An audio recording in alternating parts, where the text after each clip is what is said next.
پیٹ میں آگ ہو تو دل میں سکون کہاں۔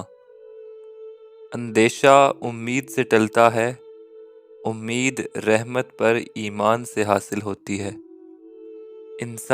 انسان کا مطالعہ چھوڑ کر کائنات دریافت کرنے چلا ہے، اور کائنات کی عظیم و لامحدود وسعتوں میں تنہائیوں کے سوا کیا ملے گا۔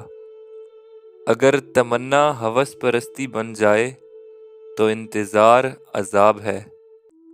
نیند تو محنت کا حق ہے، لیکن آج یہ حق دوائی کے بغیر نہیں ملتا۔ موت سے بچنے کی کوششوں نے ہی انسان کو ہلاک کر دیا ہے۔ اگر جوانی میں انسان اپنے مستقبل کا خیال رکھے تو بڑھاپے میں حسرتوں کا شمار بہت کم ہوتا ہے۔ خواب کو حقیقت مان لیا جائے تو تعبیر کی حقیقت ایک اور خواب بن کر رہ جاتی ہے۔ اگر غریب فاقے سے مر رہا ہو تو امیر یقیناً بدہضمی سے مرے گا۔ بڑے بڑوں کی بڑی بڑی خدمت کرنے کے بجائے چھوٹے لوگوں کی چھوٹی چھوٹی ضرورت پوری کر دی جائے۔ دراصل سورج نہ کہیں سے نکلتا ہے اور نہ کہیں ڈوبتا ہے۔ اسلام صرف روایت کا نام نہیں، صرف احکام اور ارشادات کا نام نہیں، مسلمانوں کے متفقہ عمل کا نام بھی اسلام ہے۔ یہ نہ پوچھو کہ وہ حق سے کیوں محروم ہوا، تم یہ دیکھو کہ تم نے حق سے زیادہ کیوں حاصل کر لیا، تیرا حاصل ہی اس کی محرومی بن گیا۔ اگر کہیں شک بھی ہو جائے کہ یہ شخص اللہ تعالیٰ کے قریب ہے تو اس کے قریب ہو جاؤ۔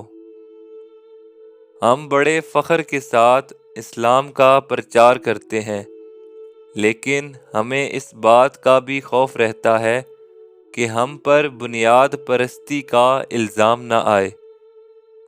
ہر انسان ہر دوسرے انسان کی ضرورت کا خیال رکھے تو عقائد کا تضاد ختم ہو۔ دنیا کے عظیم رہنما وقت کے دیے ہوئے معیار سے بلند ہوتے ہیں۔ جوانی کے فیصلے جوانی میں ہی بھلے لگتے ہیں۔ خیال عادل نہ ہو تو عمل عادل نہیں ہو سکتا۔ نیند زندگی کا ایک ایسا آئینہ ہے جس میں موت کا عکس دکھائی دیتا ہے۔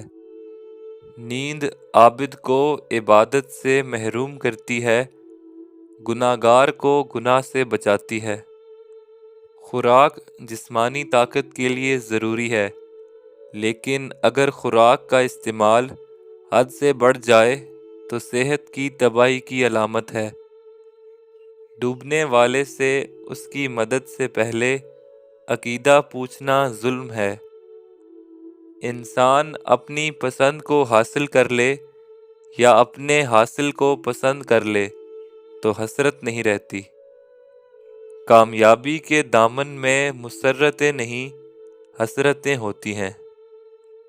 زندگی سماجی قباحتوں میں بدستور گرفتار ہے اور نماز بدستور ادا کی جا رہی ہے۔ انسان دلیل کی طاقت استعمال کرتا ہے، اور اگر یہ طاقت کام نہ کرے تو وہ طاقت کی دلیل استعمال کرتا ہے۔ استاد کا خوف طالب علم کو علم کی لگن دے سکتا ہے، اور اگر یہ خوف حد سے بڑھ جائے تو طالب علم میدان چھوڑ کر بھاگ نکلتا ہے۔ دماغ بتا سکتا ہے کہ یہ سب کیا ہے، لیکن دل بتاتا ہے کہ یہ سب کیوں ہے، اور ایمان بتاتا ہے کہ یہ سب کس نے بتایا۔